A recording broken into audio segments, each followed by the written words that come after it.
បាទអនុញ្ញាតគ្រប់ជំរាបសួរបងប្អូនទីស្រឡាញ់បាទថ្ងៃនេះខ្ញុំបាទ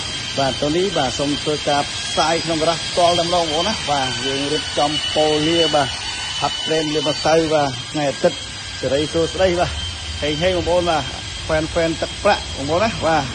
ទឹកប្រាក់សុទ្ធតែម្ដងបងប្អូនបាទ H1019 បាទមួយគ្រឿងនេះ011បាទហើយមួយគ្រឿងយើងពងប៉ូលានេះគឺ09បាទហើយស្រីស្រស់សៀមហៀបនេះគឺ011បាទយើងមានសតតែឆ្នាំខ្ពស់តែម្ដងបងប្អូនណាពី0បាទ8ដល់019បាទហើយសម្រាប់2គ្រឿងខាងមុខនេះគឺបាទសតតែមហាថ្មីមហាឡានដែរបងប្អូនណាបាទអញ្ចឹងបងត្រូវការ Starrix ឬក៏ Kia Morning បាទនឹកឃើញមុនគេដល់ក្រុមហ៊ុន Tony Auto Car 3បែណាបងប្អូនណាគឺជំរឿសដល់របស់លោកអ្នកបាទគ្រប់រថយន្តនីមួយៗបាទយើងមានការធានាត្រឹមត្រូវបាទជាពិសេសតម្លៃនិងគុណភាពគឺ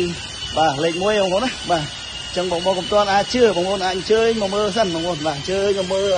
ឃើញផ្ទាល់ហើយចាំចរចាជាក់ស្ដែងបងប្អូនណាបាទតែសមុទ្រនេះយើងយកទៅឡើងគុជជូនបងប្អូនបាទយកឡើងគុជបាទអញ្ចឹងអរគុណសម្រាប់ការគ្រប់គ្រងជាពិសេសបងបាទមានលុយហើយអត់ចង់ទិញលុយទាំងអស់ចូលរួមខ្លះក៏បានលួសសិតក៏បានបងប្អូនណាបាទអញ្ចឹងព័ត៌មានលម្អិតលេខខ្ញុំផ្ទាល់069 845159អរគុណច្រើនបាយ